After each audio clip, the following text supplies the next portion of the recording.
Hello everyone and welcome to the Motorsport Podcast in association with Mercedes-Benz. For rain,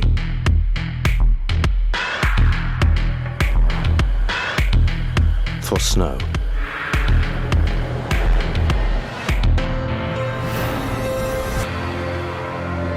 for performance, for Matic.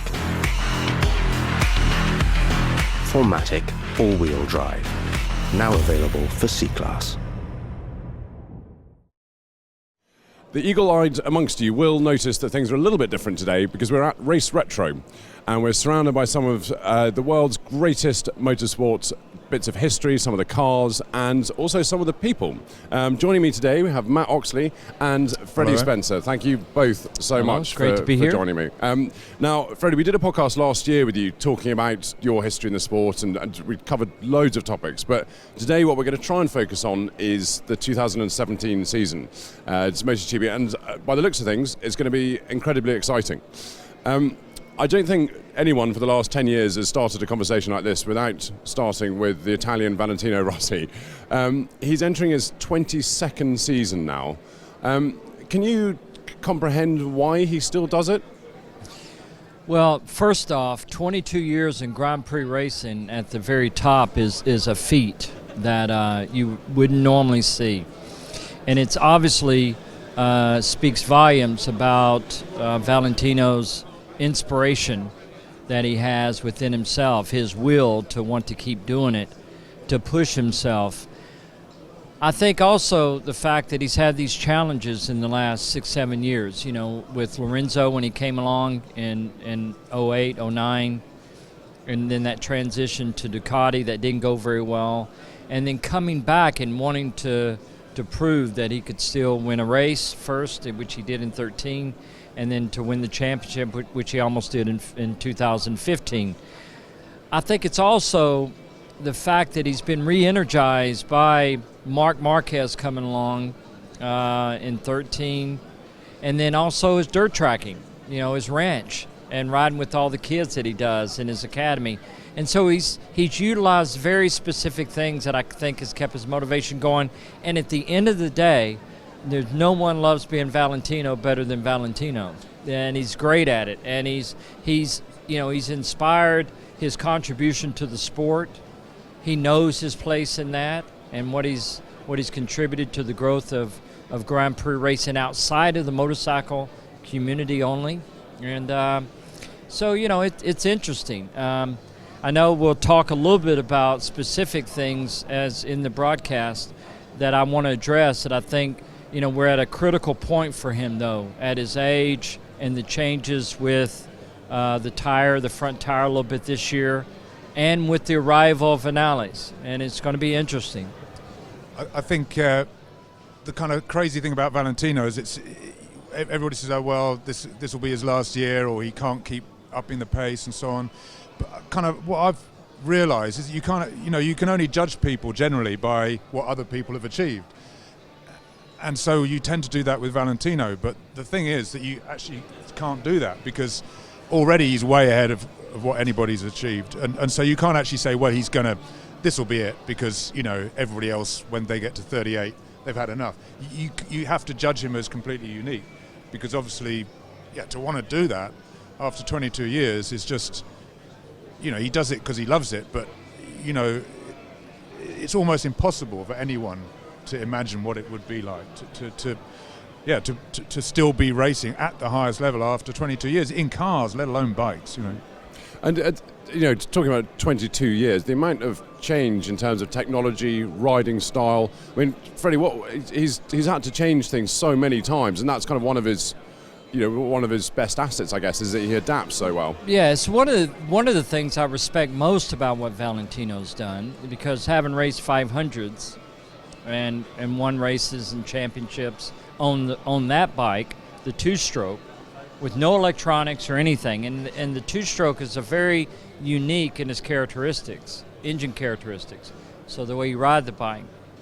And then to make the transition to the MotoGP bike, and then this latest evolution in his riding style, of getting off the bike further, and that he basically, first Casey did that really, and then Marquez kind of refined it. And so, that I respect a lot, that he was able to do it. And later in his career, in his age, he made that change in his riding style in his late 30s, mid-30s, and it's not easy any time to do that. And so to be able to do that and to be competitive. And the other thing, too, is ability is one thing, but the racecraft is the real key for him, that his ability to run a consistently quick pace is his strongest asset. And in my opinion, he's gotten better at it later in life, even though he hadn't won a championship these last years. He makes less mistakes now, I feel, than ever, which is I respect that. I think one of the things with Valentino that, outside immediately just riding the bike, is that all through his career, he's been surrounded by the same people who are the kids that he grew up with, and he has carried them with him everywhere. And obviously he's immensely wealthy now, so he can do everything in a really easy way. Use private jets to get places. But one thing that stops a lot of people from racing is they just, like Casey Stoner, they just fed up with being away from home the whole time, and that eventually, after 10, 15 seasons, gets to you, and you want to retire and slow down a bit. The thing about Valentino is he kind of takes home with him. Yeah. He's actually not away when he travels, because he's surrounded by the same kids that he was spending time with when he was 5-10 years old. Yeah. So, and they're all on an adventure. Basically, let's go and have some fun. Yes. And So he makes the whole traveling thing a very pleasurable, as pleasurable as it can be, and it's like he's not away from home. And I think that's a big reason. Yes, I agree. The way that he's still able to keep racing. Well, if you look at it, for sure, that's why I said that there's no one understands being Valentino better than Valentino, and so he understands his place in doing that, and that has a lot to do with it too. It's fascinating. Back when I raced, I raced off and on 10 seasons, and I would always travel back to Louisiana every 2 weeks. And I would, basically come to a Grand Prix, show up, go to a race, get back to the plane and go back. And you're right. As I got older, and the way what I'm doing now and what I'm riding now and the traveling, I'm away from, I've basically been traveling for years doing it. I could have never imagined doing this, but for me, and this is the point I want to make, is that Valentino understands. It's why he didn't go do cars. He understands racing, and he actually, that's when he's at his most at peace, is at a Grand Prix, preparing, working with the crew, like you said, and doing that. And there's something very, very special about that, and his contribution to that. And I think that's a lot of it too, is it's not a job. It's more than that, Speaking to Eddie Lawson, who obviously was a big rival of yours. Absolutely. He only raced the last 2 seasons of his Grand Prix career. He wanted to stop, and his management said, well, what do you need to continue? What can we do to help you? And he's basically like you. He came back. He went back to California after every race, and he got to the point. He said, literally, I just couldn't get out of the chair to get into the car to drive to Los Angeles airport. He just couldn't do it. He was like, I cannot stand it. So the management said, well, how about if we get a helicopter to pick you up? He was like, okay, let's give that a go. Okay. So that was the thing that kept him going for another 2 years. So literally a helicopter would arrive in his garden, pick him up and fly him to the kind of VIP entrance at LA airport, get on the plane, off he goes. So that took away a huge chunk of pain in the, arse kind of work side of racing, which a lot of people don't understand, that the racing's almost the easy bit. It's the traveling, the relentless traveling, the relentless being away from home, out of your comfort zone, hotels. After a few years, it drives you crazy.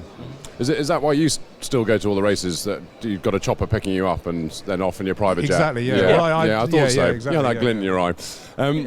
We mentioned him earlier in the conversation, but Maverick Vinales, for those that kind of don't know him, because he hasn't come out of nowhere.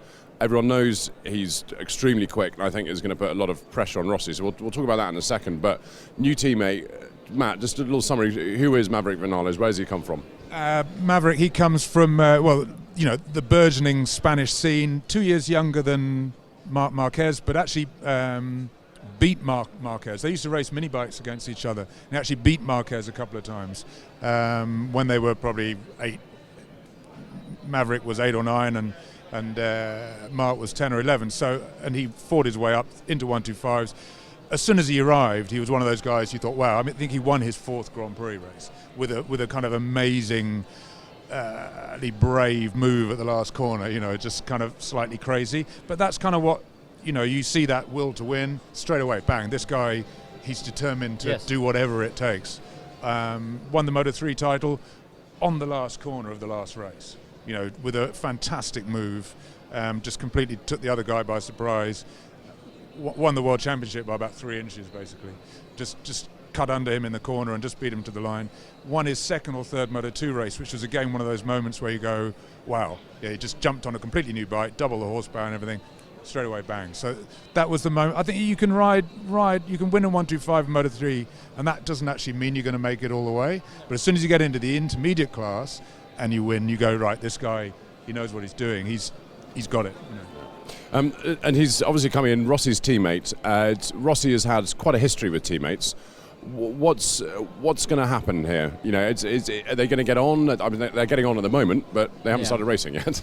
Well, a lot of it depends on how much Valentino struggles, if he does struggle.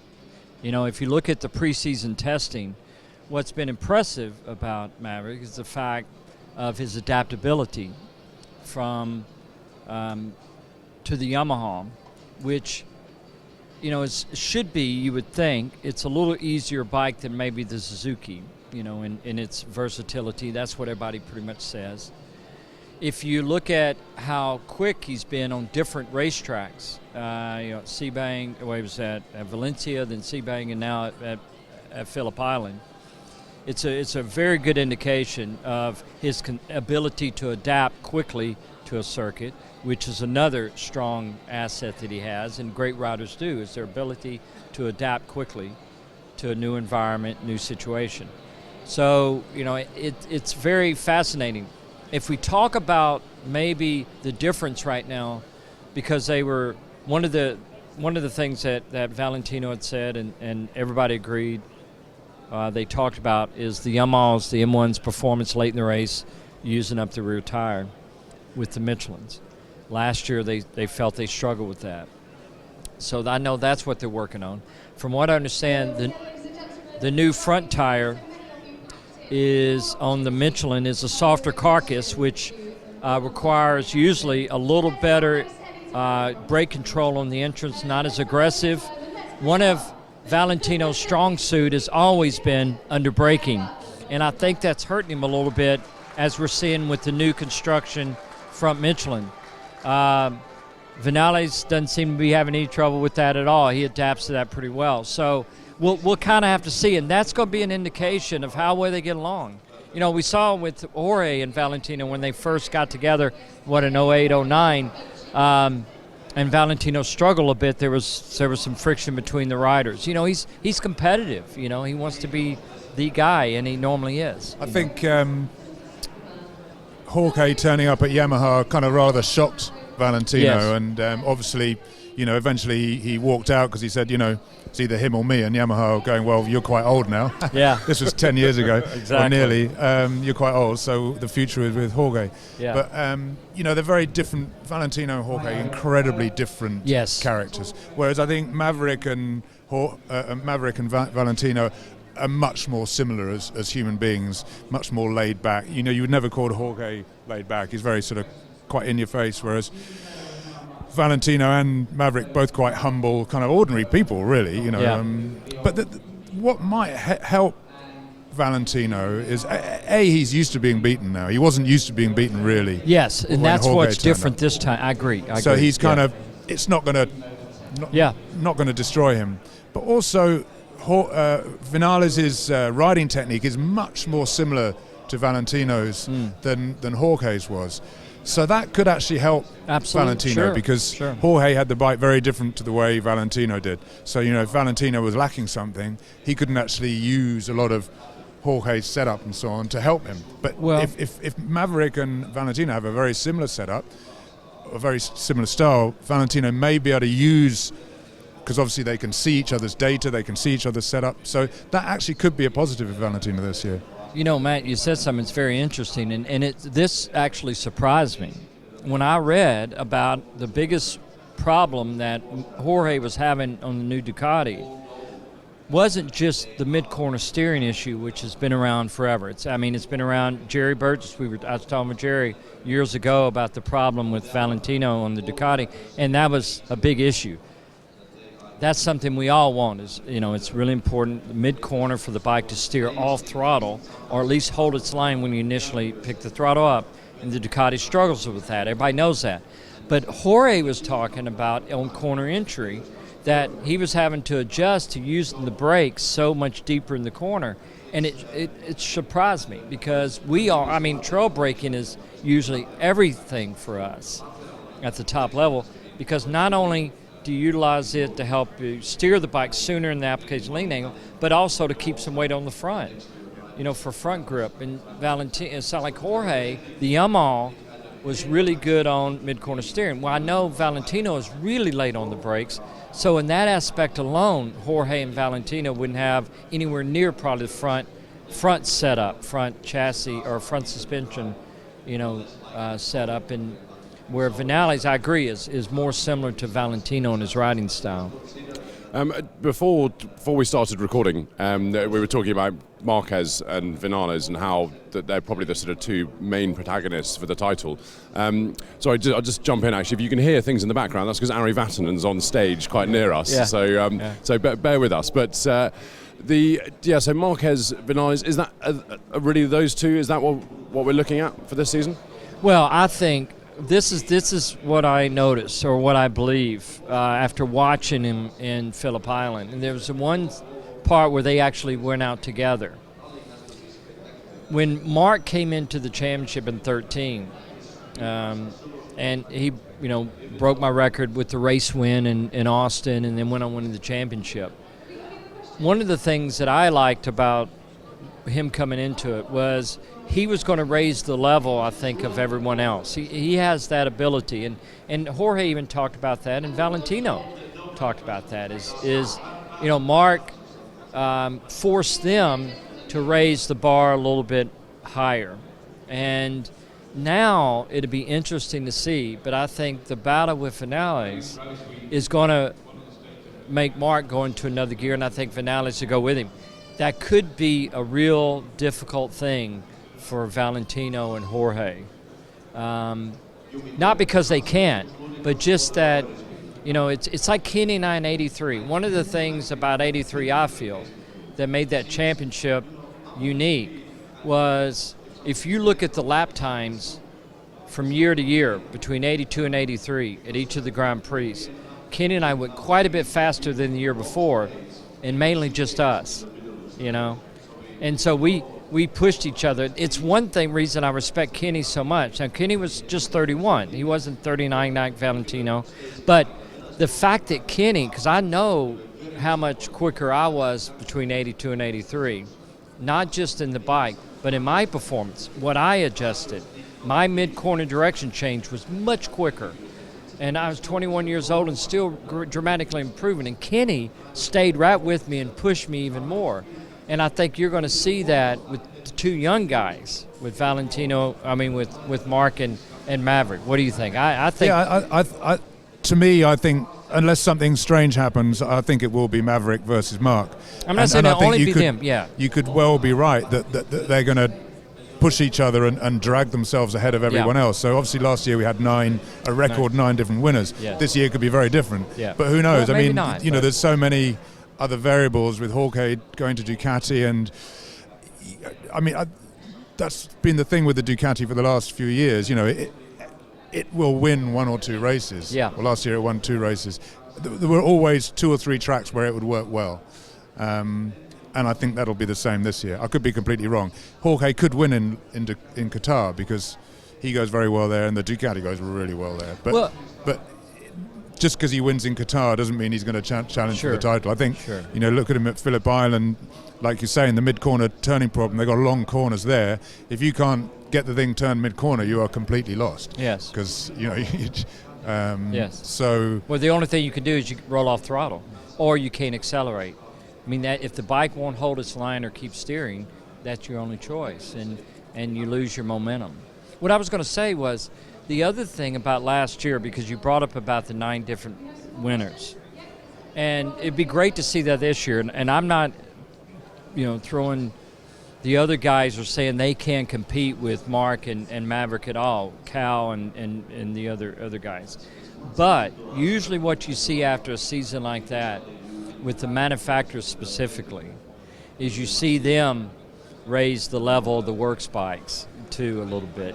There's a little bit of that in there where, because I can promise you Mark and Danny were saying, listen, we need to, they don't want that many other people having a chance at winning. It's just the way it is. And the same thing with Valentino and Maverick, or if it would have been Hori, is Valentino saying, listen, we need some separation here. And last year was the first year of the ECU, the new box. They have a whole year now of refinement with what they're set up in the engine characteristics and stuff. So I think just talking about the factory guys saying hey to the factory people, to the engineers saying, hey, I want you to focus on us a little bit more because we got problem enough as it is without having exactly. But exactly. I think HRCs seem to have quite a. Cal seems to be really in there with HRC. Absolutely, Cal Crutchlow. yes. And they seem to value his input. Yes. Honda have they haven't had the right engine last year. They didn't have the right engine the year before. And I think both of that was partly due to Mark and Danny maybe making the wrong call during testing. And I think they've thought, well, actually we could do with another guy here, giving us another, and Cal being very direct in his opinions and so on. So I kind of thought there's no way that he's going to do what he did last year, Crutchlow. But I think he actually could be quite strong. And you look at his race pace from Phillip Island was actually very, very strong. And you think, wow, he could be up there. Whether he wins another race, I don't know. But I think he will be up the sharp end, which will be good to see. Just thinking about Marquez finding another gear that's worth a sort of season ticket on its own, isn't it? I mean, imagining him going to another level. Well, I think that's a perfect moment it's for me to talk about this. There's a lifestyle thing that you can do on Mercedes-Benz website. And if you go to mercedes-benz.co.uk/lifestyle, it's extremely clever. You can put in your car registration number if you own a Mercedes, and then it can tell you all the things that you can buy for it, whether it's baby seats or cup holders or iPad holders. It's actually extremely clever. For the number of times that I've bought something that is for an entirely different model of car from mine, highly recommended. So do head along to mercedes-benz.co.uk. You touched on Honda and Cal and things, but one of the big things from Honda this year is its new engine, and it's actually done a sort of an extra private test that you were saying is almost unheard of. Just talk us through what is this engine? Why change? Well, it's a Big Bang engine. It's something that it's not a new concept. All the other factories use it, apart from KTM. It started in 500s when Freddie was racing 500s. It did. Comes from dirt track actually in the States when they were trying to you kind of bunch the power pulses together to it just gets the tyre to hook up better and makes the bike easier to manage, especially over race distance. And I think Honda they've had the Screamer engine for some years. Screamer engines are much more efficient fuel-wise, and a few years ago we had 20 litres, so getting an engine to the end of the race was a real problem. Now you've got 24 litres, so I think you don't need this. One of the big advantages of the Screamer is gone. Yes. So they're going to Big Bang, and it makes the engine more user-friendly. But they've obviously you've got to change your riding style a bit, and it makes the engine braking becomes very different. And obviously Freddie rode Screamer engines in 500s and he rode Big Bang, so there's probably no one better to ask than Freddie. And that's exactly right, man. And you said all the technical side of it. From the riding side of it, I'll never forget the very first different fine engine we had was actually in 1985. I was in Surfer's Paradise, and they had this engine there, and Irv said they want to test it, but you got to stay another day. And I said, okay. And I'd been there for 9 days testing, but I stayed, and I did a few laps. It vibrated. It was real flat. Didn't have any over rev, which I love engines with over rev. And so I said, well, it's okay, you know, but it's nothing. It wasn't spectacular at all. That summer, we're at Le Mans, and I'm struggling on the V4 at Le Mans, and I couldn't get the power to the ground. And Irv said, you remember that engine that we tested? Well, we have it, and because I tested it and they kind of continued moving forward with it, he said we could put that in. It probably would help on the bottom. We put it in. I went out, got pole, won the Grand Prix. And it was basically sealed it to where I could go to Silverstone. But it wasn't anywhere near like the Big Bang that we got years later. So if we move forward to 92, I tested the Honda in South Africa, and it was amazing the difference. And this is where it's different right away. And this is where Mark is going to benefit. Is if I can get the power to the ground, if the bike hold its line, I can pick up the throttle back there. You know, I literally like to pick the throttle up sooner and sooner and sooner. And it makes all the difference, corner exits, your exit speed, your consistency on being able to pick the bike up, and all the things that save tire, consistent race pace late in the race, things like that. And so that's what the Big Bang engine does. It allows, as Matt said, it to get the power to the ground, but it also, it's that initial pickup of throttle is that transition into the power band is a little bit smoother. On the two-stroke, it was tremendous. That day I tested in South Africa. In fact, when I asked Irv, I said, what do you think? He said, you can pick up the throttle even sooner than you realize, and it was true. And so with this engine, I think we're seeing that in testing with Mark, is his race pace is improved because the bike is so much easier to get it off the corner, and for someone of his ability, that is like giving him an advantage.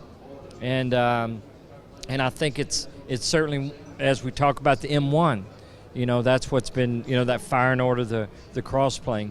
And it's just it's interesting. It's, you know, it's not something new. The Harley-Davidson dirt trackers, you know, that's what made them so good on slick grooves and getting the power to the ground is the way they fire, you know.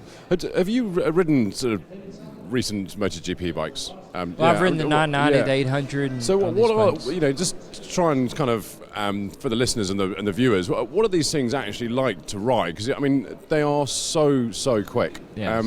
And you know, I think because the MotoGP riders are so good, they don't make it look easy, but, you know, they make it look a lot easier than it actually is. Yeah, just tell people a little bit about the current bikes. The modern MotoGP bikes, because of the amount of horsepower they have, the electronics are necessary. And what the electronics do is, as they've evolved over the years, because I rode the very first MotoGP bike in 01, Mick Doohan and we were at Motegi for the Grand Prix, and at that time the electronics was more reactive instead of proactive. For example, coming on the front straightaway, the rear tire broke traction, the electronics kicked in and kind of corrected itself before I could get off the throttle. And I thought, okay, you know, that was a really good thing. Nowadays, and you see it even on the modern sport bikes. I rode the Fireblade, the new Honda Fireblade a few weeks ago in Portugal. They are more proactive and they're in the background.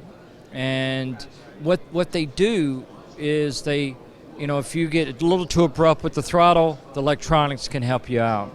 And but still, they're like any race bike. To ride it on the very edge is extremely difficult. They accelerate so hard, the modern bikes. So much stopping power. And the rigidity of the bikes, because of that much horsepower, is one of the things that I think they're always working on to try to get that feel back. But, you know, the bikes have evolved. The packages, the chassis, suspension, tire performance, all that works better together, you know, than, let's say, a bike 20 years ago or 30 years ago. Now, obviously, one of the big movements, 2017 or end of last year, Lorenzo to Ducati. Ducati has had a difficult time over recent years, but it does seem to be improving.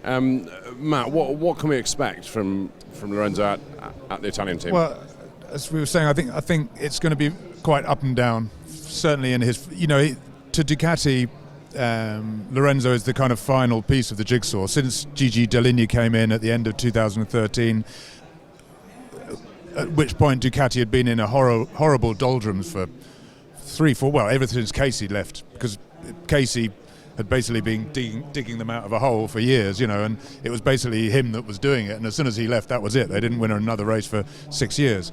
So to them, Lorenzo is they've been chipping away, the bike's been getting better and better and better, and we buy the top rider, or a top rider, and away we go.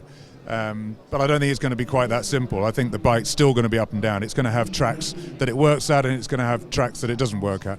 And the strong point of the Japanese bikes, the Honda, the Yamaha, and the Suzuki, all of them really, is that they're the Honda less so probably. It's less neutral, but they basically work well wherever you go. You dial them in a way. Ducati's never been like that, and it's more of a kind of, speak to riders who've come off Japanese bikes onto the Ducati, they say it's a lot more raw, a lot more like a kind of V8 hot rod kind of against a kind of nice, saloon car. So, why is that?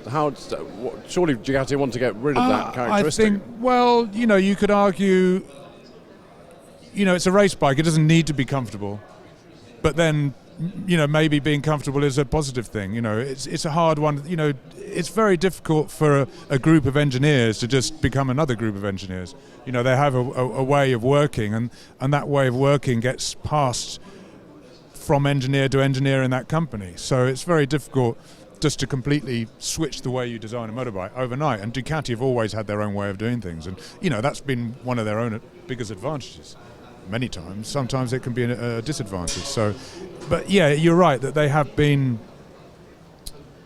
I would say, making their bike, for want of a better phrase, more Japanese in recent years, and trying to make it more of a corner speed machine, which obviously should suit Lorenzo. But it's going to take a while for him to adapt to it and for them to adapt the bike for him. I think he could win 2-3 races, but I think some other races they'll be tearing their hair out, and it'll be interesting to see how Jorge reacts, because he's not, although he does a lot of meditating and stuff like this. So the reason he meditates is because he runs quite hot. Yeah. He's a little bit wild in the head, and he needs to meditate and bring himself down. And he's been with Yamaha for 8-9 years, and that bike is a joy to ride at all times.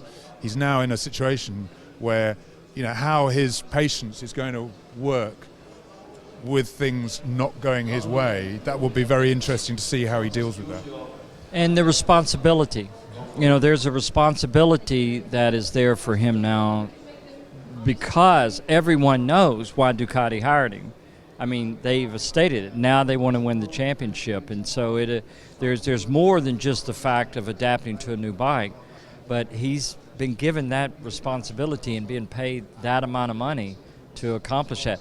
You were talking about characteristics. It's fascinating how there's certain characteristics a bike has. For example, I brought up being in Portugal a few weeks ago, and I only bring it up for this reason, is that I haven't ridden a Fireblade in quite a few years, really my 08 bike. 3 laps, it was like going home. And when I ride my NSR 500, there's a certain feel to it that is very similar to with the Fireblade. I get on an M1, and it feels like a Yamaha. There's a certain aspect of the engineering, the technique, a culture that's within a company that you see. And for me, it's one of the things I actually like about riding, and everybody out there who rides a motorcycle or has their favorite bike, you don't have to be a Grand Prix racer to understand that. It's one of the great things about riding a motorcycle, in my opinion, is there's characteristics, and so that is interesting. And you see that. I know, for example, when I was doing the bike development of the original NSR project, is that one thing I would drill into them and just constantly talk about is forgiveness, adaptability as a rider, is that I don't want to have to ride a bike to a certain level to get it to work, which is I think where they're at a little bit with the Ducati is the amount of work it takes to change direction. You hear Paul Espargaro and Bradley talk about with the KTM is you got to ride a certain level. What I want, and this is where I think the Yamaha is at that level, is it's a bike that'll go with you. I want a bike that I can go to that level, which is at that edge and maybe a little beyond if I have to, and I kind of know what it's going to do. It'll work with me, you know. I think that's another reason why Honda have gone to the Big Bang is because when they had the Screamer, they also had their own electronics, and they could massage the engine character and so on to make it do what they wanted. Now they've got the control ECU. Exactly. They can't do that. That's right. So they've had to, they cannot tame the Screamer That's anymore. right. So they've had to go to a Big Bang. KTM come in now with a Screamer, and straight away the riders are going, oh my God, yeah, you got to ride this bike really wild, it's a real beast. So Yeah. straight away they're saying exactly the same things Exactly. about the KTM that people were saying about the Honda, and so it will be very interesting to see whether KTM, they could overnight, they could say tomorrow, right, we're going to go to a Big Bang. Yeah. Wouldn't be a big problem for them. A small company, they can make that change very quickly. But it will be interesting to see whether they can make it work, and if they can't, how quick they go. Who knows? They might already have a Big Bang engine on that. They might be going, oh, we need to already explore other avenues. Why did they go down the Screamer engine route then? Well, engineering-wise, numbers-wise, it's a much better solution. On the dyno, it'll give better numbers. It's much better balanced. It uses less fuel. It's better on the overrun. So all these things, tick, tick, tick. I think that's the way to reliable. go. It's easier to make more reliable and produce the power. Yeah. But Absolutely. that's the weird thing about motorbikes, that until it might look really good on a dyno, but then you give it to the rider and he's going, oh my God. They're saying, but and that's been a thing in motorbike racing forever, hasn't it? Has, but here you go, Freddie, this thing's got 10 more horsepower, and you're going, oh. Yeah. I cannot use that 10. Yeah, I've come in and a couple of times went to engineers and they go, but it's better, and I go, if it's better, maybe you can ride it, but not me, right.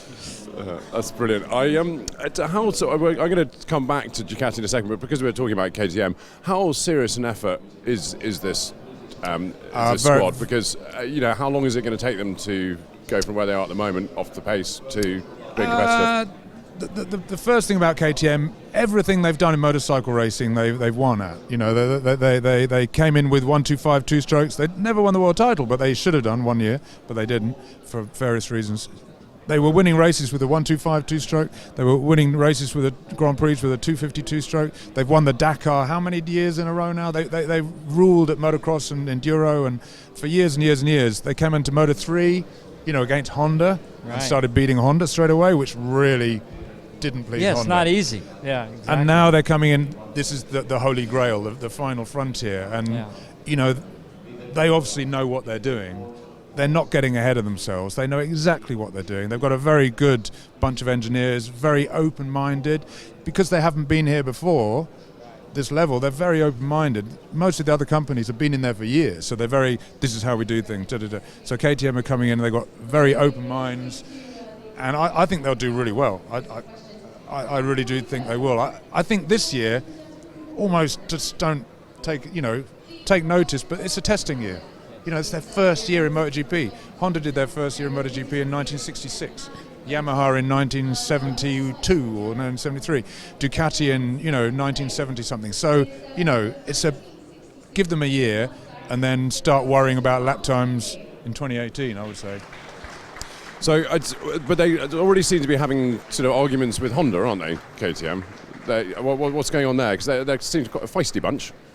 Yeah, they seem quite keen to pick battles. I think that comes back from in Moto 3. Honda were very unhappy. Kind of Honda saw Moto 3 as a kind of production bike championship. You go in and you buy your bike for 30,000 euros or 40,000 euros or whatever, and you go racing. And obviously KTM came in with a factory bike. Fair enough, no law against it. But Honda kind of rankled them a bit because obviously KTM with a factory bike beat the Hondas. So I think that was probably the start of it. I don't know whether it goes back further. It might go back to motocross because obviously they've been together in motocross for many, many years. So I as far as I know, it started in Moto 3. Yeah, and I think too that I read something or heard something about an issue with the Paris-Dakar, and there was some things that were going on there. It's interesting because the president or the chairman of the company said, they want to win the world championship and they want to beat Honda. And he stated that at their launch the other day. And you got to have that attitude. If you come into it, well, we're going to do okay, or we're just out there. But if you want to really achieve, you have to believe that you can do it, and they've done it. And so I think it's going to be interesting to see the situation they have as the team sits. It'd obviously be very difficult to win the world championship, but if they continue and willing to make changes, as you said, the key is having an open mind and saying, okay, if this doesn't work, we'll try this. That's going to be the key.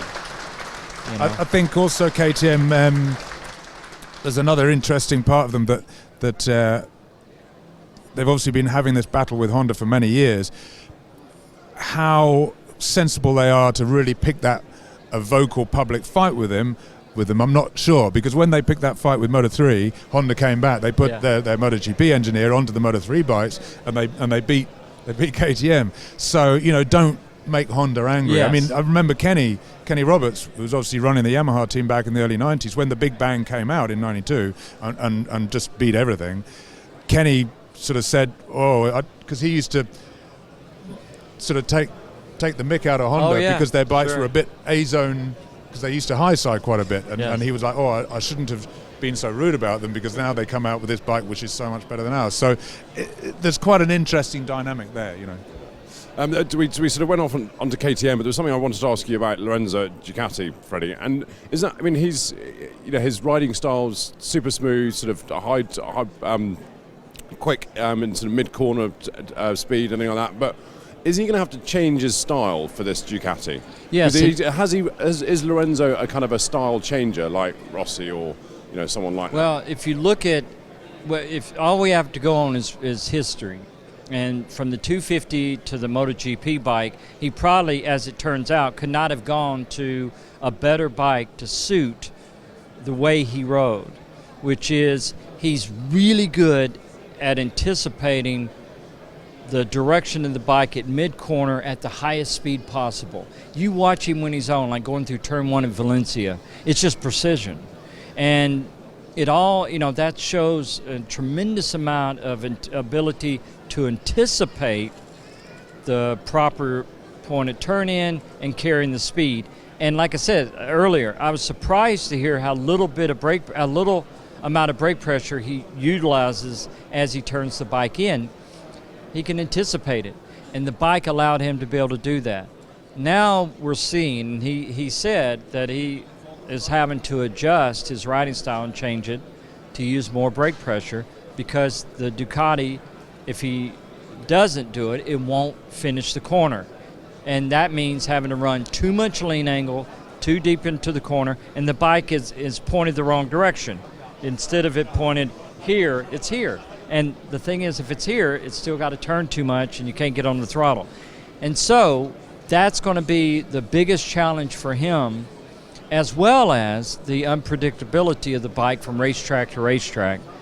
And so the whole year is going to be adapting. And the only way we're going to know is on Sunday afternoons, at the end of the race. I think you might say that that's the kind of mark of a really truly great rider, is somebody that can adapt. Sure. Obviously Valentino's done it. Jorge, as you said, went from an Aprilia, which was all corner speed, to the M1, which can use all corner speed, and now this is the big test. Sure. Can he change to adapt to a different bike? So, like you say, he's under a lot of pressure. He's under a tremendous amount of pressure. From all directions. Of course. Is there an element of, obviously Rossi went off to Ducati, it didn't work out. Lorenzo and Rossi have always sort of such great rivals, and is there anything in Lorenzo's mind saying, I'm never going to be considered better than Rossi if I stay in the same team. I have to go and do. Well, that's part of what this challenge is at for him. Ducati, what he didn't. He wants to do something Valentino couldn't, because he's not going to win, that many. Yeah, and so that's part of it for sure. Yeah, for sure. Yeah, which is just another pressure. Yeah, which is it's exactly. just another, well, that's even a more personal one. Yeah. For him. Which can be the worst. Exactly, of course. Because they're the ones that really get you here, aren't they? Well, they're the ones when no one else is around that you feel. Absolutely, yeah. I'm glad I'm not Lorenzo on the MotoGP grid this year. There seems to be a lot more pressure on him. than normal. But Suzuki, we haven't talked about them yet. They were quite fast at the test, weren't they, Matt? I think what they've done, I don't think it's really been shouted about enough, really, because they were out of MotoGP for 5 years, and when they were in MotoGP, they weren't throwing nearly as much effort into it as the other factories, and it showed. Then they were out for 5 years, and they came back straight away, and the bike was like, wow, this is a really good motorcycle, and I think it might have the best chassis out there. It's just so, you just look at it, and it looks almost like a 250. It looks so tiny, and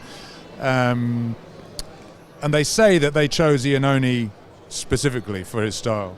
He's got a very, very attacking kind of style, and I think last year the only guy that crashed less on the Michelins than he had on the Bridgestones was Vinales, which is probably something about the rider. All the other riders crashed twice as much on the Michelins as they had on Bridgestones.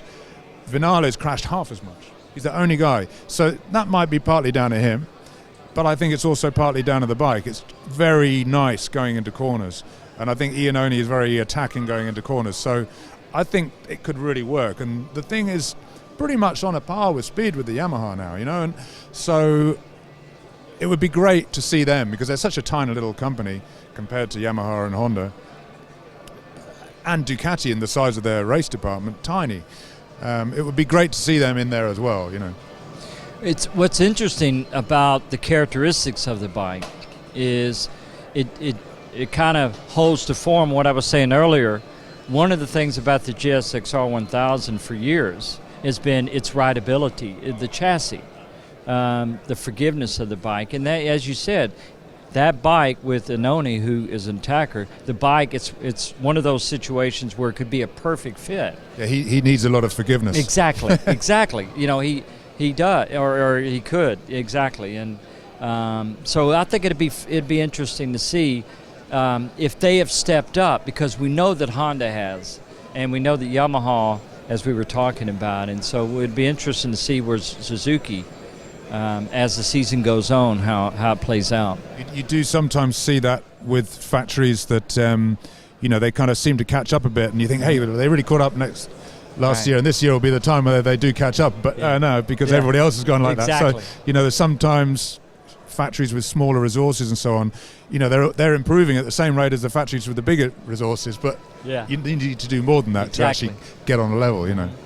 With all these factories in MotoGP and the sort of roll call of the names, the riders at the moment, Freddie, is it fair to say that we are experiencing a golden age? I think it's always easy to look back and say, the 1990s, what a great era that was, or whatever it is. But actually, I think it's sometimes quite difficult to admit that right now is one of the sort of sport's great eras. Would you agree with that? I think it's certainly a great era, and you have, last year it showed how many different riders won races.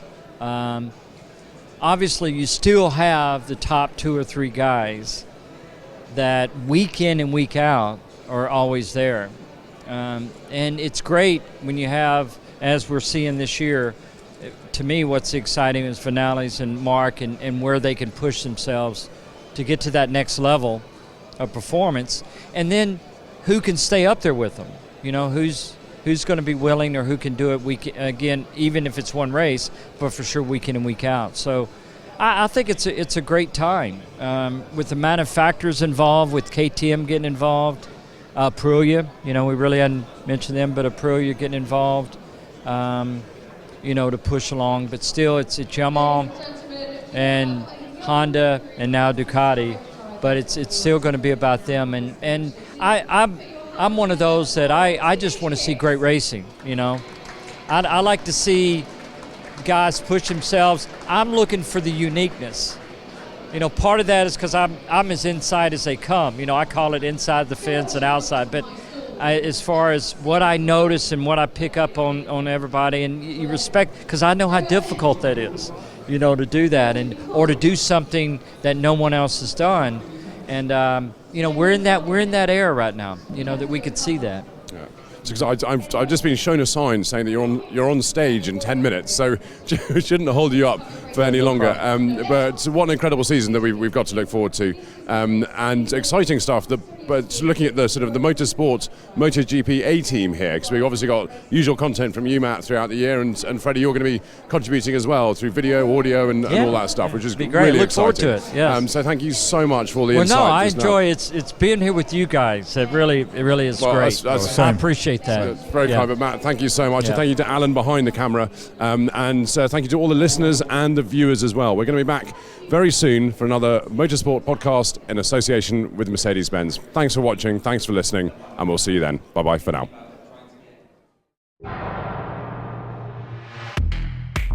For rain.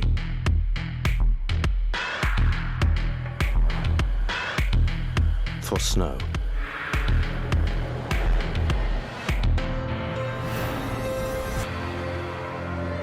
For performance. Formatic. Formatic all-wheel drive. Now available for C-Class.